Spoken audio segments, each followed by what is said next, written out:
आप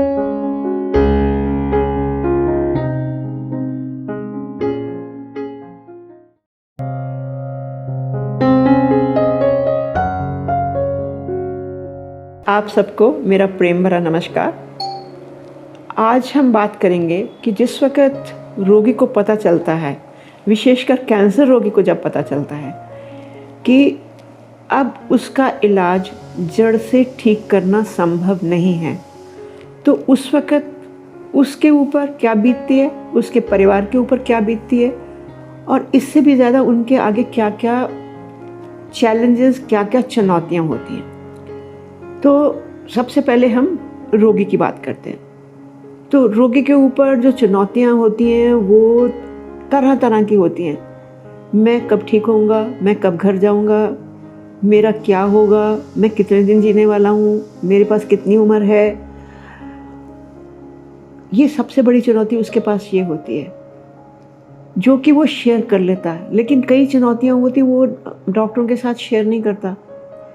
मेरे बच्चों का क्या होगा, उनकी एजुकेशन का क्या होगा, उनकी शादी का क्या होगा, मेरे बिज़नेस का क्या होगा, मेरी नौकरी का क्या होगा, मैं नौकरी पे वापस जा पाऊँगा कि नहीं, मैं बिज़नेस दोबारा संभाल पाऊँगा कि नहीं, मेरे जाने के बाद मेरे घर के आर्थिक हालात का क्या होगा।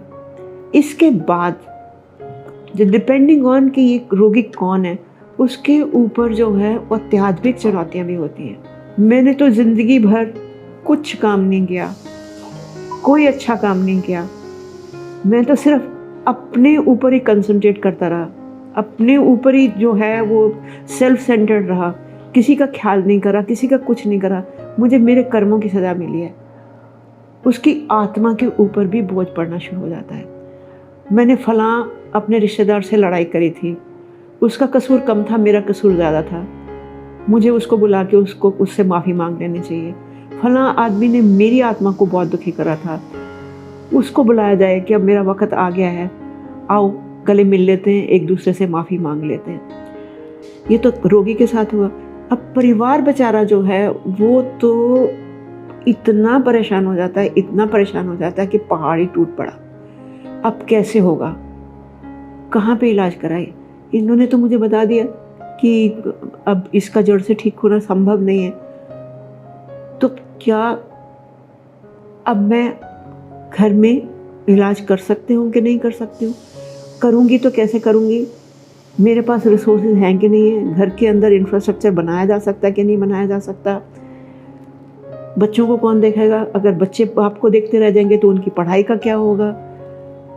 बड़ा लड़का नौकरी पे जाता है, वो इनके ध्यान में लग गया तो उसकी नौकरी का क्या है, और उनका ध्यान ना करा तो क्या होगा। तो ये बहुत सारी चुनौतियाँ जो हैं वो आती हैं। तो पैलिएटिव केयर के अंदर यही नहीं कि हम रोगी के सिर्फ जो उसके शारीरिक सिम्टम्स हैं उनका इलाज करते हैं, हम मानसिक, सामाजिक, आर्थिक, आध्यात्मिक, चाहे वो रोगी के सिम्टम्स हैं चाहे वो रोगी के परिवार के हैं, उन सबको भी एड्रेस करते हैं। और विशेषकर जब समय बहुत नज़दीक आ जाता है, लगता है कि अब महीनों की या हफ्तों की बात रह गई है, तो हम परिवार को उस चीज़ के लिए तैयार करते हैं, डेथ के लिए तैयार करते हैं, और उनको समझाते हैं कि ये तो स्वाभाविक ही है कि मौत ने तो सबको एक दिन आना ही है, हम सबको एक दिन जाना ही है। आपको बहुत टाइम मिल गया, आपने काफ़ी सेवा कर ली, कोई चिंता की बात नहीं है। अब आप अपना रोना धोना बंद करके इनका और अपना दोनों का ध्यान जो है वो धर्म कर्म में लगाइए और शांति में लगाइए, और कोई आपके पास दूसरा समाधान नहीं है, यही करना है आपको। और जब मौत हो जाती है तब भी परिवार बहुत परेशान हो जाता है। फिर उसके बावजूद भी हम लोग उनके साथ संपर्क रखते हैं, उनको बुलाते हैं, और जो जो उनकी परेशानियां होती हैं उनको समाधान करने की कोशिश करते हैं। यही है परिवार की चुनौतियां और इसका समाधान।